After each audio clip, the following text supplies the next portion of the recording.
Hi guys, the book reader this side, and today we're gonna look towards what's inside Think Like a Monk, written by Jay Shetty. So let's begin, sir.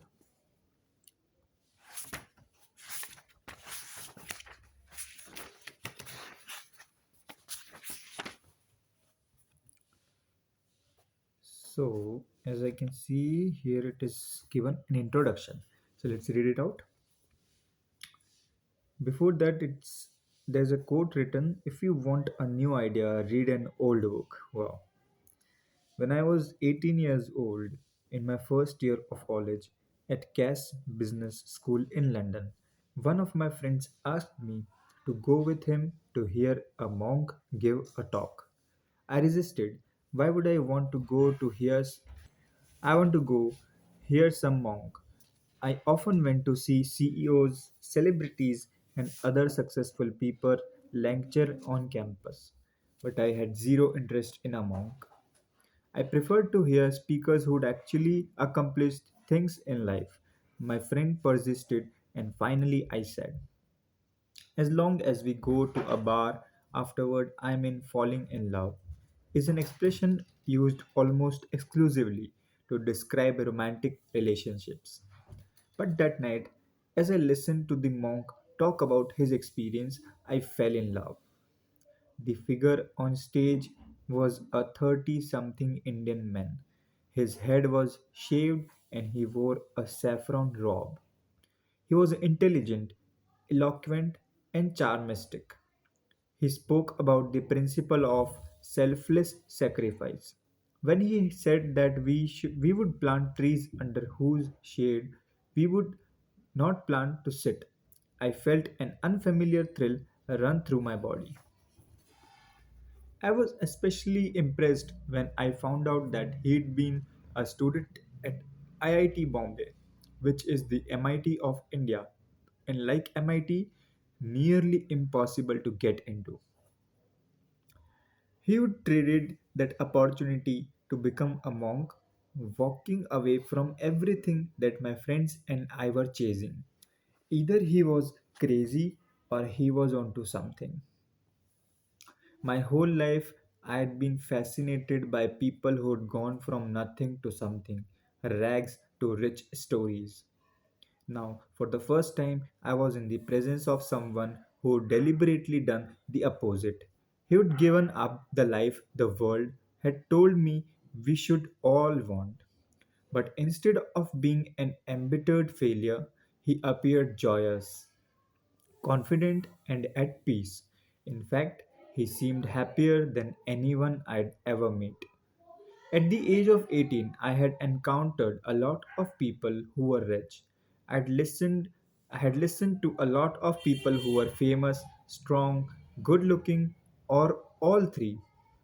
But I don't think I'd meet anyone who was truly happy. Afterward, I pushed my way through the crowds to tell him how amazing he was and how much he had inspired me. "How can I spend more time with you?" I heard myself asking. I felt the urge to be around people who had the values I wanted, not the things I wanted. The monk told me that he was traveling and speaking in the UK all that week, and I was welcome to come to the rest of his events, and so I did. My first impression of the monk, whose name was Gaurang Das, was that he was doing something right, and later I could discover that science backs that up. In 2002, a Tibetan monk named Yangi Mingyur Rinpoche traveled from an area just outside Kathmandu, Nepal, to the University of Wisconsin Madison so that researchers could watch his brain activity while he meditated. The scientists covered the monk's head with a shower cap like device, an EEG that had more than 250 tiny wires sticking out of it, each with a sensor that a lab tech attached to his scalp. At the time of the study, the monk had accumulated 62,000 hours of lifetime meditation practice. That's huge. As a team of scientists, some of them seasoned meditators themselves, watched from a control room, the monk began the meditation protocol the researchers had designed, alternating between 1 minute of meditating on compassion and a 30-second rest period. He quickly cycled through his pattern 4 times in a row, cued by a translator. The researchers watched in awe. At almost the exact moment the monk began his meditation, the EEG registered a sudden and massive spike in activity. The scientists assumed that with such a large, quick bump, the monk must have changed positions or otherwise moved. Yet, to the observing eye, he remained perfectly still. What was remarkable was not just the consistency of the monk's brain activity turning off and on repeatedly from activity to rest period, but also the fact that he needed no warm up period. If you are a meditator or have at least tried to calm your brain, you know that typically it takes some time to quit the parade of distracting thoughts that marches through your mind. Rinpoche seemed to need no such transition period. Indeed, he seemed to be able to come in and out of a powerful meditative state as easily as flipping a switch. More than 10 years after these his initial studies, scans of the 41-year-old monk's brain showed fewer signs of aging than his peers. The researchers said he had the brain of someone 10 years younger. Researchers who scanned Buddhist monk Matthew Ricard's brain subsequently labeled him the world's happiest man. After they found the highest level of gamma waves, those associated with attention, memory, learning, and happiness ever recorded by science, one monk's who's off the charts may seem like an anomaly. But Richard isn't alone. 21 other monks who had their brains scanned during a variety of meditation practices also showed gamma wave levels that spiked higher and lasted longer, even during sleep, than non meditators. Why should we think like monks? If you wanted to know how to dominate the basketball court, you might turn to Michael Jordan. If you wanted to innovate, you might investigate Elon Musk. If you might study Beyonce to learn how to perform. If you want to train your mind to find peace, calm, and purpose, monks are the experts. Brother David Stendhal Rast, a, a Benedictine monk who co founded Gratefulness org, writes, a layperson who is consciously aiming to be continuously alive in the now is a monk. Monks can withstand temptations, refrain from criticizing, deal with pain and anxiety, quiet the ego, the build lives that brim with purpose and meaning. Why shouldn't we learn from the calmest, happiest, most purposeful people on earth? Maybe you're thinking it's easy for monks to be calm, serene, and relaxed. They are hidden away in tranquil settings where they don't have to deal with jobs and romantic partners and rush hour traffic. Maybe you're wondering, how could thinking like a monk help me here in the modern world? First of all, monks weren't born monks. They are people from all sorts of background who have chosen to transform themselves. Matthew Ricard, the world's happiest man, was a biologist in his former life. Andy Pudikombe, co-founder of the meditation app Headspace, trained to be in the circus. I know monks who were in finance and in rock bands. They grow up in schools, towns, and cities just like you. You don't need to light candles in your home, walk around barefoot, or post photos of yourself doing three pose on a mountain top. Becoming a monk is a mindset that anyone can adopt. Like most monks today, I didn't grow up in an ashram. I spent most of my childhood doing unmonk things like until the age of 14, I was an obedient kid. I grew up in North London with my parents and my younger sister. I am from a middle class family, Indian. Like a lot of parents, mine were committed to my education and to giving me a shot at a good future. I stayed out of trouble, did well in school, and tried my best to make everybody happy. But when I started secondary school, I took left turn. I'd been heavy as a child and bullied for it, but now I lost that weight and began playing soccer and rugby. I turned to subjects that traditional Indian parents don't generally favor, like art, design, and philosophy. All this would have been fine, but I also started mixing with the wrong crowd. I became involved in a bunch of bad stuff, experimenting with drugs, fighting, drinking too much. I did not go well. In high school, I was suspended 3 times. Finally, the school asked me to leave. I'll change. I promised if you let me stay, I'll change. The school let me stay and I cleaned up my act.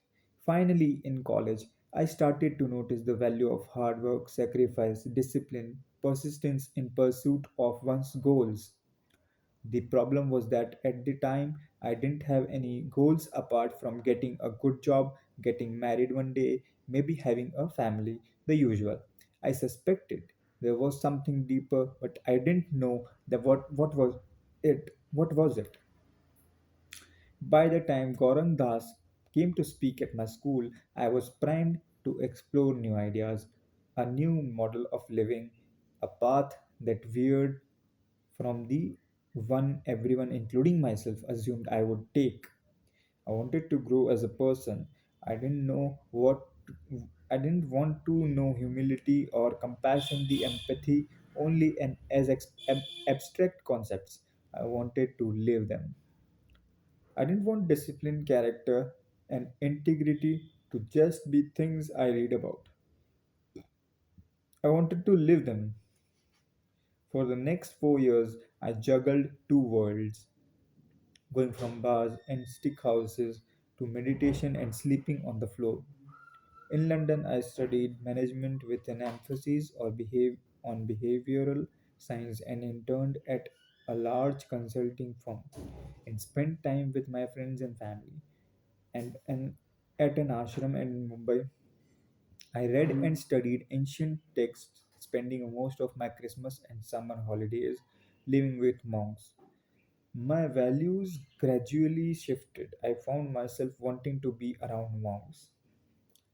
In fact, I wanted to immerse myself in the monk mindset more and more. The work I was doing in the corporate world seemed to lack meaning. What was the point if it had no positive impact on anyone? When I graduated from college, I traded my suits for robes and joined the ashram. When we slept on the floor and lived out of gym lockers, I lived and traveled across India, the UK, and Europe. I meditated for hours every day and studied ancient scriptures. I had the opportunity to serve with my fellow monks, helping with the ongoing work of transforming an ashram in a village outside Mumbai into an eco-friendly spiritual retreat, the Govardhan Eco Village, and volunteering with a food program that distributes over 1 million meals a day, Anamrita. If I can learn to think like a monk, anyone can. The Hindu monks I studied with use the Vedas as their foundational texts. The title is from the Sanskrit word Ved, meaning knowledge. Sanskrit is an ancient language that's the precursor of the most of the languages spoken in South Asia today. You could argue that philosophy began with this ancient collection of scriptures, which organized in the area that now covers part of Pakistan and northwest India at least 3000 years ago. They formed the basis of Hindustan. Like Homer's epic poems, the Veds were first transmitted orally, then eventually written down, but because of the fragility of the materials, palm leaves, and bird bark, most of the surviving documents we have are at most a few hundred years old. The Vedas include hymns, historical stories, poems, prayers, chants, ceremonial rituals, and advice for daily life. In my life and in this book, I frequently refer to the Bhagavad Gita, which means Song of God. This is loosely based on the Upanishads writing from around 800 to 400 BCE. The Bhagavad Gita is considered a kind of universal and timeless life manual. The tale isn't told about a monk or meant for a spiritual context. It's spoken to a married man who happens to be a talented archer. It wasn't intended to apply only to one religion or region. It's for all humanity.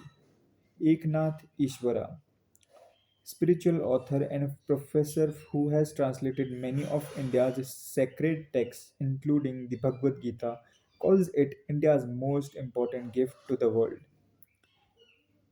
In his 1845 journal, Ralph Waldo Emerson wrote, I owed my friend and I owed a magnificent day to the Bhagavad Gita. It was the first of books. It was as if an empire spoke to us. Nothing small or unworthy, but large, serene, consistent, the voice of an old intelligence in other which an other age and climate had pondered and thus disposed of the same questions with exercises. It said that there have been more commentaries written about the Gita than any other scripture. In this book, one of my goals is to help you connect with its timeless wisdom, along other ancient teachings that were the basis of my education as a monk and that have significant relevance to the challenges we all face today. What struck me most when I studied monk philosophy is that in the last 3000 years, humans haven't really changed. Sure, we are taller and on average we live longer, but I was surprised and impressed to find that the monk teachings talk about forgiveness, energy, intentions, living with purpose, and other topics in ways that are as resonant today as they must have been when they were written. I'll take a short break.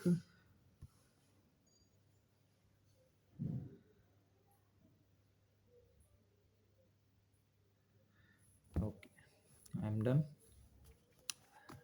I'll continue. Even more impressively, wisdom can largely be supported by science, as we'll see throughout this book. For millennia, monks have believed that meditation and mindfulness are beneficial, that gratitude is good for you, that service makes you happier, and more that you will learn in this book. They developed practices around these ideas long before modern science and could show or validate them.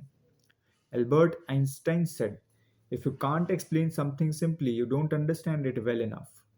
When I saw how relevant the lessons I was learning were to the most modern world, I would wanted to dive deeper into them so that I could share them with the other people. 3 years after I moved to Mumbai, my teacher Gaurang Das told me he believed I would be of greater value and service if I left the ashram and shared what I had learned with the world. My 3 years as a monk were like a school of life. It was hard to become a monk and even harder to leave, but applying the wisdom of life outside the ashram, the hardest part felt like the final exam. Every day I am finding that the monk mindset works, that ancient wisdom is shockingly relevant today. That is why I am sharing it. These days I still consider myself a monk, though I usually refer to myself as a former monk. Since I am married, the monks aren't permitted to marry. I live in Los Angeles. which people tell me is one of the world's capital of materialism, fake it, fantasy, and overall dodginess. But why live in a place that's already enlightened now in the world? And in this book, I share my takeaways from life. I have lived that I have learned. This book is completely non sectarian. It's not some sneaky conversion strategy, I swear. I can also promise that if you engage with the practice, the material I present you will find real meaning, passion, and purpose in your life. Nice. So, part one, let go. One, identity. I'm what I think I am. It is better to live your own destiny imperfectly than to live an imitation of somebody else's life with perfection, says Bhagavad Gita. In 1902, the sociologist Charles Horton Cooley wrote, I am not what I think I am. I am not what you think I am. I am what I think you think I am. Let that blow your mind for a moment. Our identity is wrapped up in what others think of us, or more accurately, what we think others think of us. Not only is our self image tied up in how we think others see us, but most of our efforts at self improvement are really just us trying to meet that imagined ideal. If we think someone we admire sees wealth as a success, then we chase wealth to impress that person. If we imagine that a friend is judging our looks, we tailor our appearance in response. In West Side Story, Maria meets a boy who's into her. What's her very next song? I Feel Pretty. As of this writing, the world's only triple best actor Oscar winner Daniel Day Lewis has acted in just 6 films since 1998. He prepares for each role extensively, immersing himself completely in his character.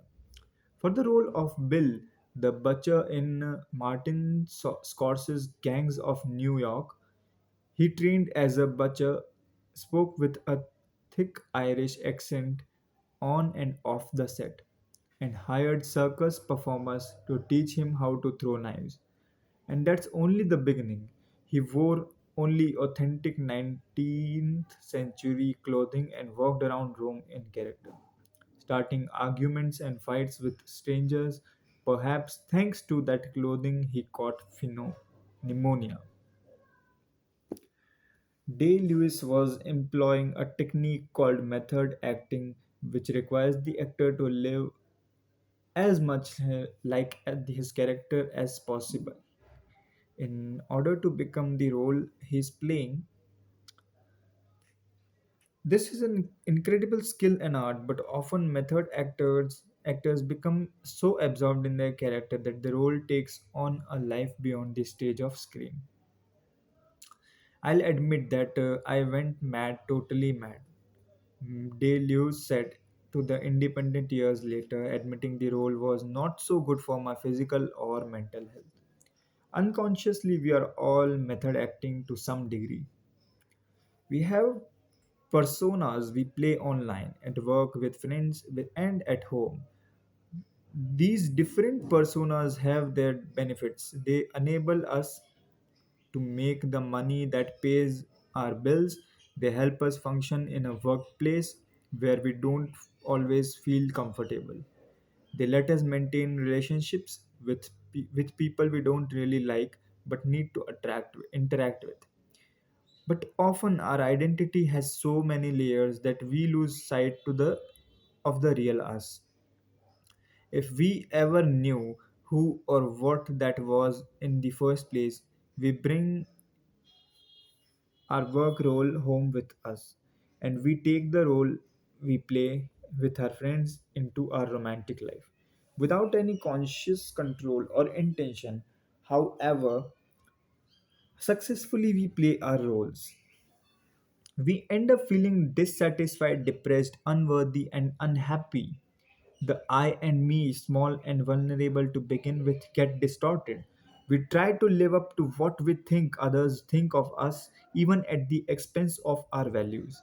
Rarely, if ever, do we consciously, intentionally create our own values. We make life choices using the twice reflected image of who we might be without really thinking it through. Cooley called this phenomenon the looking glass self. We live in perception of ourselves, and we have lost our real selves as a result. How can we recognize who we are and what makes us happy when we are chasing the distorted reflection of someone else's dreams? You might think that the hard part about becoming a monk is letting go of the fun stuff, partying, sex, watching TV, owning things, sleeping in an actual bed. Okay, the bed part was pretty rough, but before I took that step, there was a bigger hurdle I had to overcome, breaking my career choice of my parents. By the time I was wrapping up my final year of college, I had decided what path I wanted to take. I told my parents I would be turning down the job offers that had come my way. I always joked that as far as my parents were concerned, I had three career options: doctor, lawyer, or failure. There's no better way to tell your parents that everything they did for you was a waste than to become a monk. Like all parents, mine had dreams for me, but at least I had eased them into the idea that I might become a monk. Ever since I was 18, I had spent part of the summer interning at a finance job in London and part of the year training at the ashram in Mumbai. By the time I made my decision, my mother's first concern was the same as my any mother's, my well-being. Would I have health care? Was seeking enlightenment just a fancy way of saying sitting around all day? Even more challenging for my mother was that we are surrounded by friends and family who shared the doctor, lawyer, failure definition of success. Word spread that I was making this radical move, and her friends started saying, "But you have invested so much in his education, and he's been brainwashed, and he's going to waste his life." Why friends too thought I was failing at life. I heard, "You are never going to get a job again, and you are throwing away any hope of earning a living." When you try to live your most authentic life, some of your relationships will be put in jeopardy. Losing them is a risk worth bearing. Finding a way to keep them in your life is a challenge worth taking on. Luckily, to my developing monk mind, the voices of my parents. Let me settle down the camera. Okay.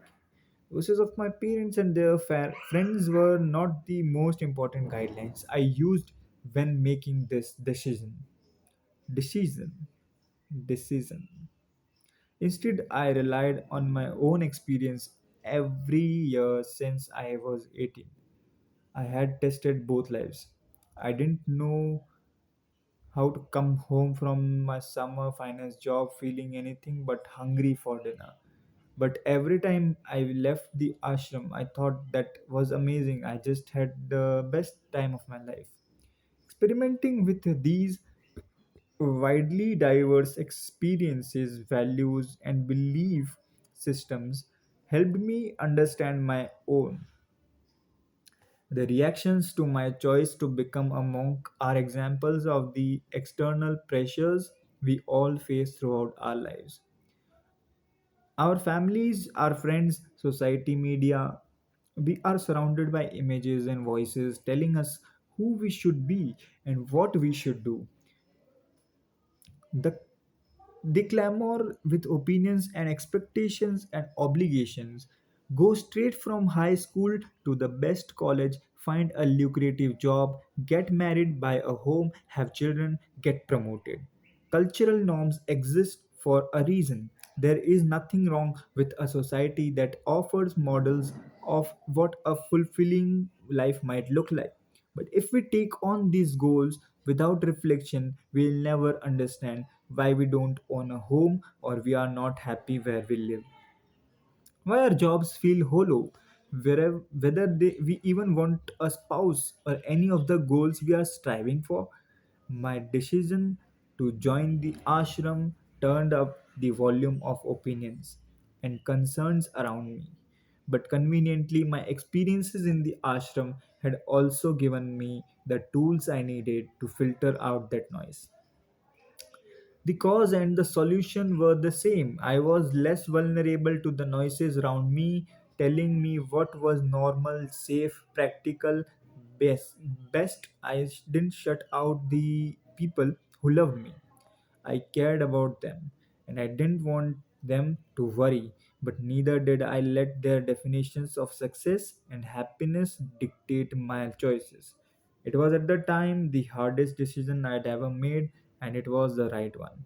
The voices of parents, friends, education, and media all crowd a young person's mind, seeding beliefs and values. Society's definition of a happy life is everybody and nobody's. The only way to build a meaningful life is to filter out that noise and look within. This is the first step to building your monk mind. We will start this journey the way monks do, by clearing away distractions first. We look at the external forces that shape us and distract us from our values. Then we will take stock of the values that currently shape our lives and reflect on whether they are in line with who we want to be and how we want to live. Is this dust or is it me?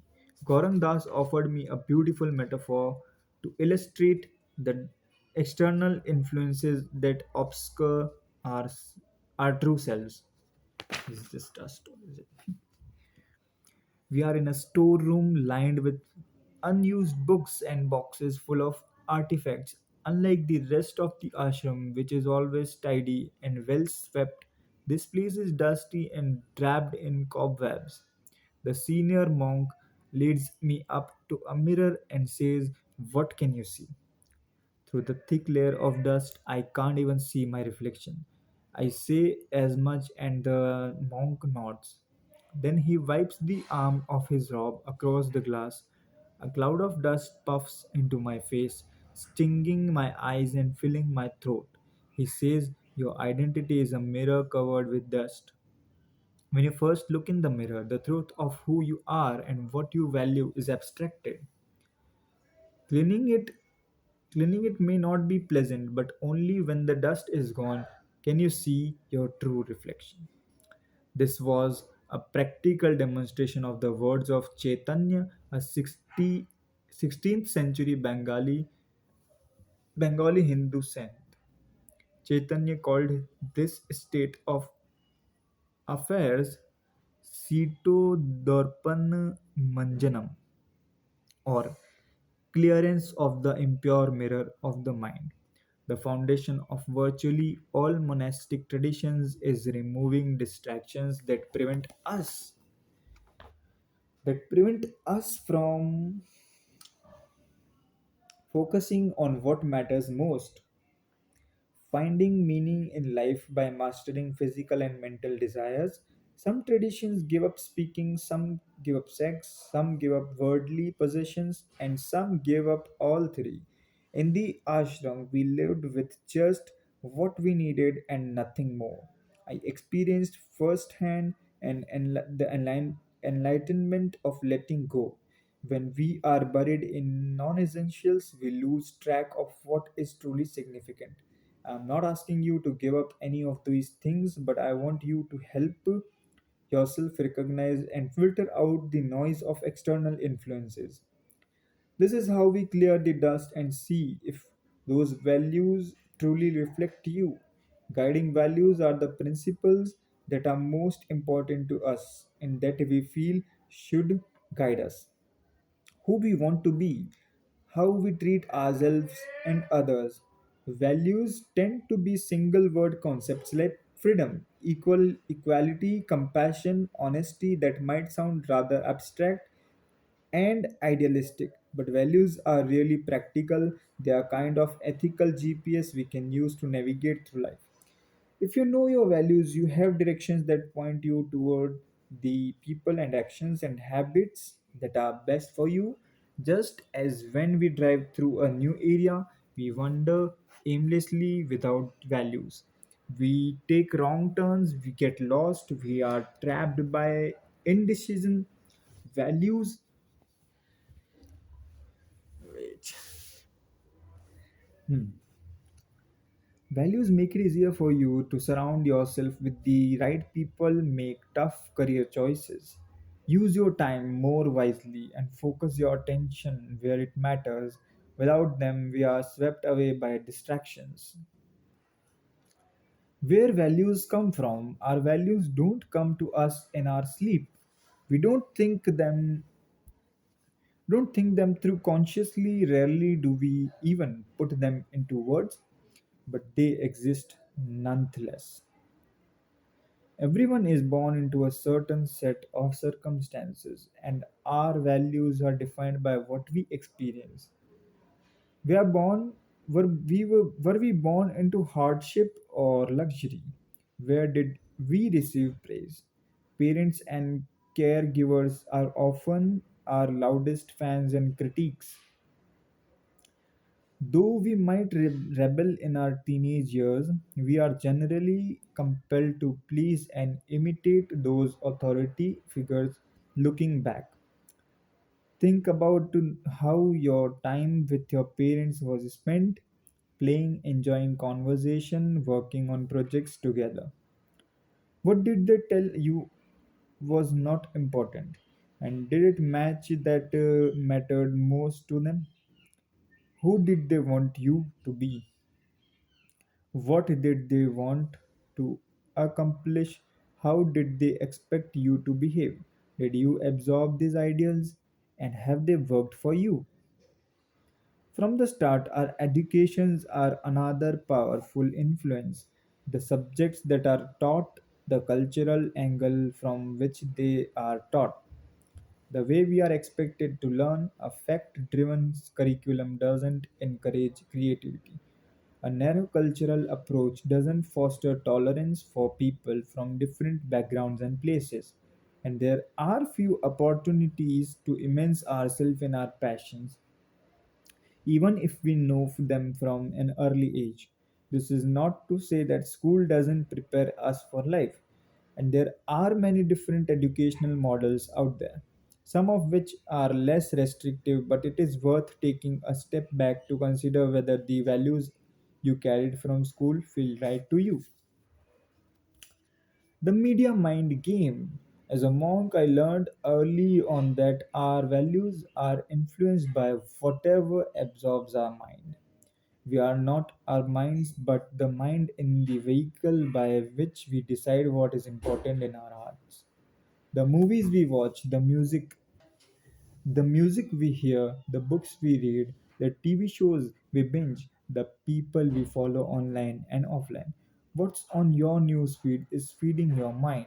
The more we are absorbed in celebrity gossip, images of success, violent games, and troubling news, the more our values are tainted with envy, judgment, competition, and discontent. This is a good paragraph. I should take a picture of it. It's a very good book. You guys should read it. Just get it from any of your nearest bookstore. Think Like a Monk by J. Shetty. Let's continue. Observing and evaluating are key to thinking like a monk, and they begin with space and stillness. For monks, the first step is filtering the noise of external influences, is a material letting go. I had 3 stints visiting the ashram, graduated college, then officially become a monk. After a couple months of training at the Bhakti-Vedanta Manor, a temple in the countryside north of London, I headed to India. Arriving at the village ashram in the beginning of September 2010, I exchanged my relatively stylish clothes for 2 robes. one to wear and one to wash. I forfeited my fairly slick haircut for no hair. Our heads were shaved. I was deprived of almost all opportunities to check myself out. The ashram contained no mirrors except the one I would later be shown in the storeroom.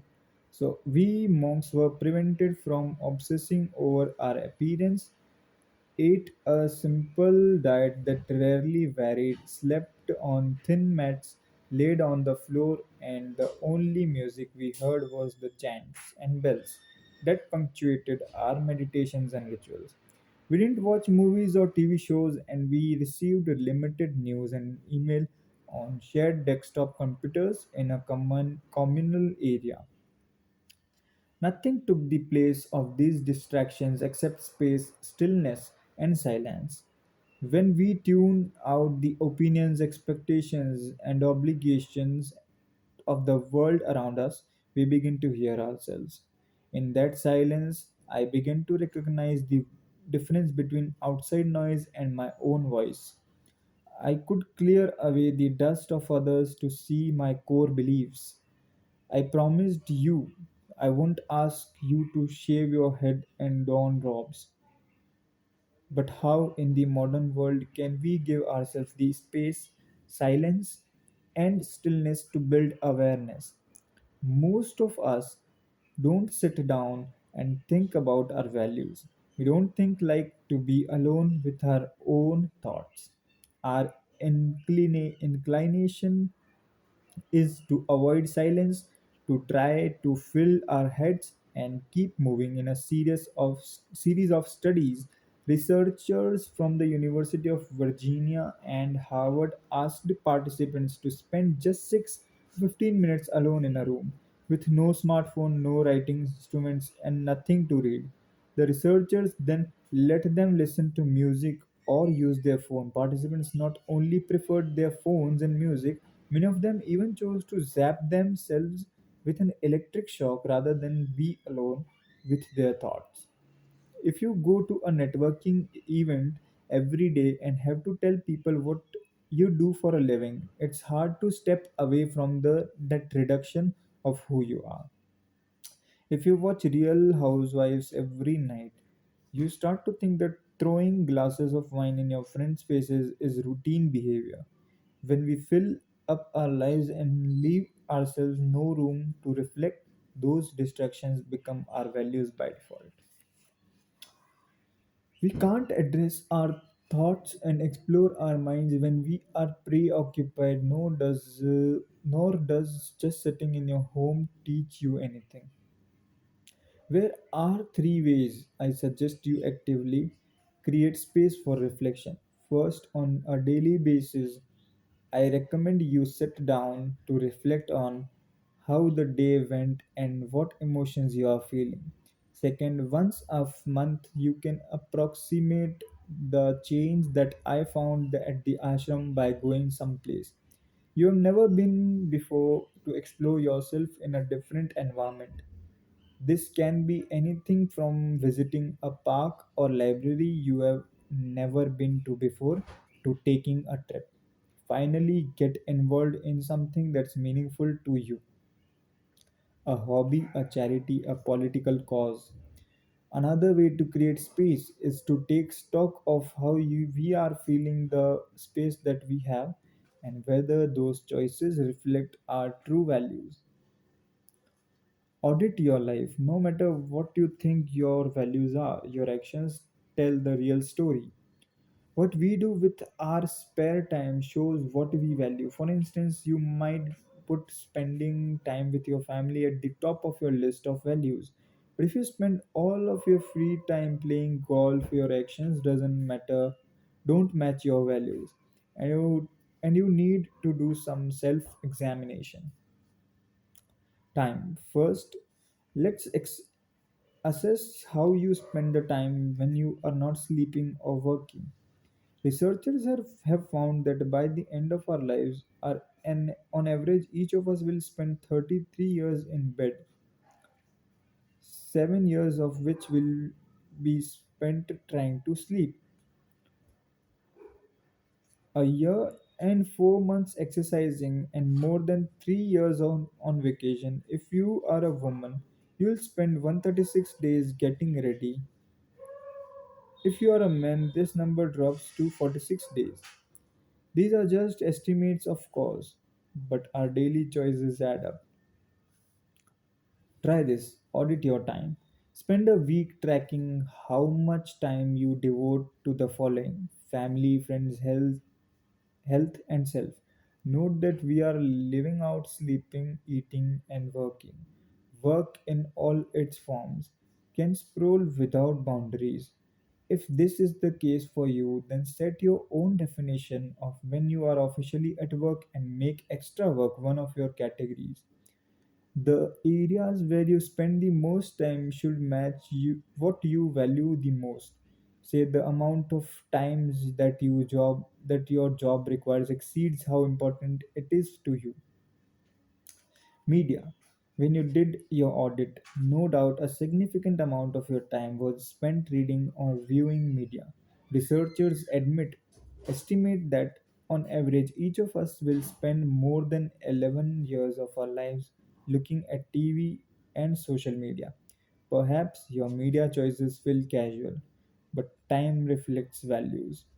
There are many forms of media, but most of us aren't overdoing it on movies, TV, or magazines. It's all about devices. Conveniently, your iPhone will tell you exactly how you are using it. Under settings, look at the screen time report for the last week and you will see how much time you spend on social media, games, mail, and browsing the web. If you don't like what you see, you can even set limits for yourself. On Android, you can look at your battery usage under settings. Then, then from the menu, choose show full device usage. Or you can download an app like Social Fever or My Addiction Addictometer. My Addictometer. Money, like time, you can look at the money you spend to see the values by which you live. Exclude necessities like home dependence, cars, bills, food, and debt. Now look at your direct discretionary spending. What was your biggest investment this month? Which discretionary areas are costing you the most? Does your spending correspond to what matters most to you? We often have an odd perspective of what's worth it, and that doesn't quite make sense if you look at all your expenditures at once. I was advising someone who complained that the family was overspending and on after school classes for the kids until she realized that she spent more on her shoes than on her music lessons. Seeing posts on social media that compared spending and our priorities got me thinking about how the ways we spend our time and money reveal what we value. A 60-minute TV show flew by. A 60-minute lunch with family, will it ever end? Everyday coffee habit, $4 a day, almost $1,500 per year. Need it? Fresh healthy choices, an extra 1.5 a day, about 550 per year. Not worth it. 15 minutes scrolling social media, me time. 15 minutes of meditation, no time. It's all in how you see it. When you look at a month of expenses, think about whether discretionary purchases were long or short term investments. A great dinner out or a dance class, were they for entertainment or enlightenment for yourself or for someone else? If you have a gym membership but only went once this month and spent more on wine, you have some rethinking to do. Comparative spending.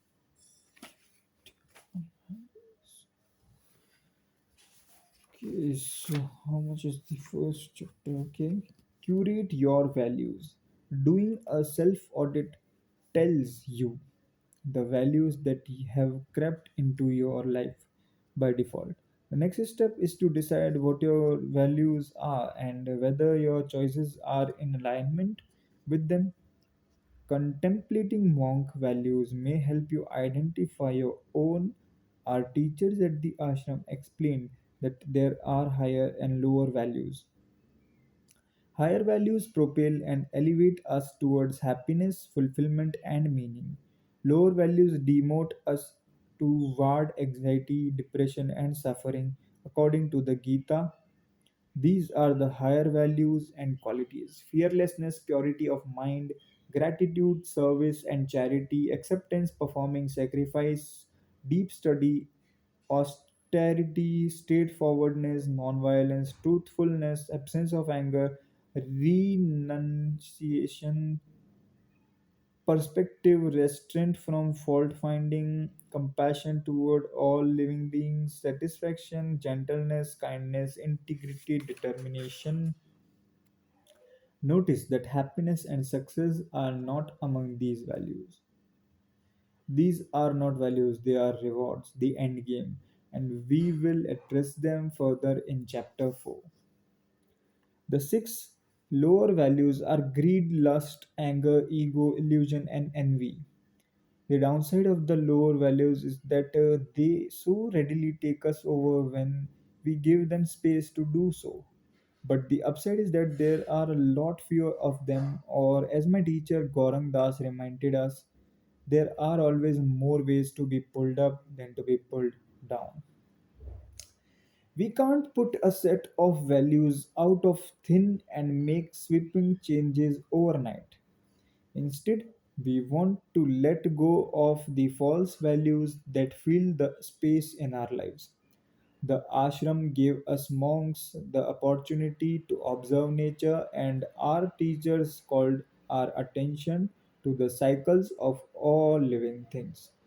Leaves sprout, transform, and drop. Reptiles, birds, and mammals shed their skin, feathers, fur. Letting go is a big part of the rhythm of nature, as is rebirth. We humans cling to stuff: people, ideas, material possessions, copies of Marie Kondo's book, thinking it's unnatural to purge, but letting go is a direct route to space, literally, and stillness. We separate ourselves emotionally, if not physically, from the people and ideas who fill up our lives, and then we take time to observe the natural inclinations that compel us. Choices come along every day, and we can begin to weave values into them. Whenever we make a choice, whether it's a big or getting married or as small as an argument with a friend, we are driven by our values. Whether they are high or low, if these choices work out well for us, then our values are in alignment with our actions. But when things don't work out, it's worth revisiting what drove the decision you made. Try these past values. Reflect on the three best and three worst choices you've ever made. Why did you make them? What have you learned? How would you have done it in different way? Take a close look at your answers to the try this above. Buried in them are your values. Why did you make a choice? You have been with the right or wrong person for the same reason, because you value love, or maybe you moved across the country because you wanted a change. The underlying value may be adventure. Now do the same thing for the future. Look at your biggest goals to see if they are driven by other people, tradition, or media driven ideas of how we should live. Filter eos, don't block them. Once you filter out the noise of opinions, expectations, and obligation (OEOs), you will see the world through different eyes. The next step is inviting the world back in. When I ask you to strip away outside influences, I don't want you to tune out the whole world indefinitely. Your monk mind can and must learn from other people. The challenge is to do so consciously, so consciously by asking ourselves simple questions. What qualities do I look for, admire in family, friends, or colleagues? Are they trust, confident, determination, honesty? Whatever they may be, these qualities are in fact our own values, the very landmarks we should use to guide ourselves through our own lives.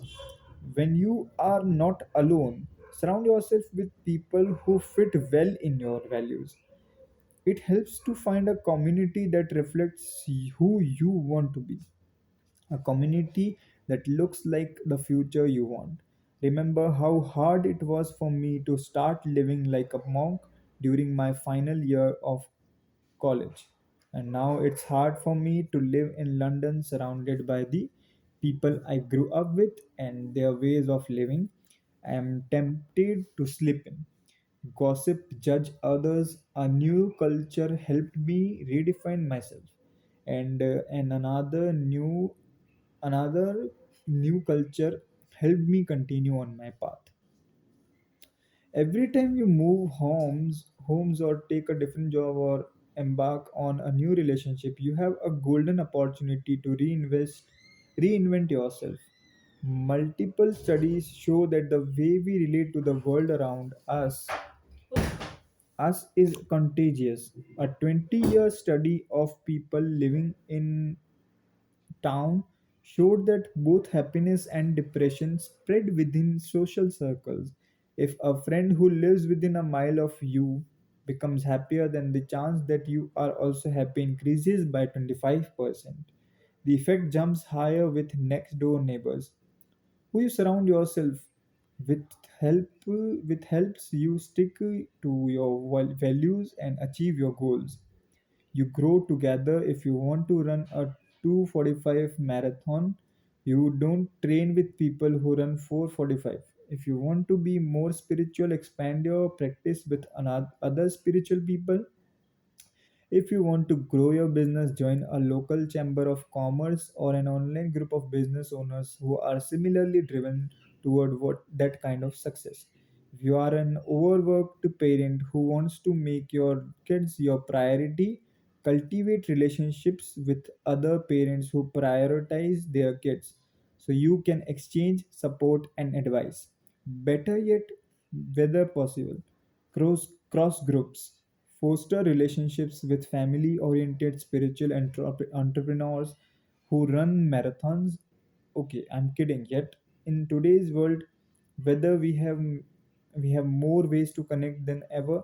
Platforms like LinkedIn and Meetup and tools like Facebook group make it easier than ever to find your tribe. If you are looking for love, look in places that are value driven, like service opportunities, fitness, or sport activities. A series of lecture on a topic that interests you. If you're not sure where others fit in relation to your values, ask yourself a question. When I spend time with this person or group, do I feel like I'm getting closer to or further away from who I want to be? The answer could be a clear cut. It's obvious if you are spending 4 hours at a time playing FIFA soccer on PS2, not that I have ever done that, versus engaging in meaningful interaction that improves the quality of your life, or the answer could be more vague. A feeling like irrele- irritability or mental fuzziness after you spend time with them. It feels good to be around people who are good for us. It doesn't feel good to be around people who doesn't support us to bring out our bad habits. Who you talk to, what you watch, what do you do with your time, all of these sources push values and beliefs. If you are just going from one day to the next without questioning your values, you will be swayed at what everyone else from your family or hordes of marketing professionals what do you wants you to think. I remind myself to the moment in the storeroom all the time. A thought comes into my mind and I ask myself, does this fit my chosen values or those that others have selected for me? Is this dust or is it me? When you give yourself space and stillness, You can clear the dust and see yourself not through others' eyes but from within, identifying your values and letting them guide. You will help you filter external influences. In the next chapter, these skills will help you filter out unwanted attitudes and emotions. Thank you. We'll see you in the next video. Take care. Bye bye.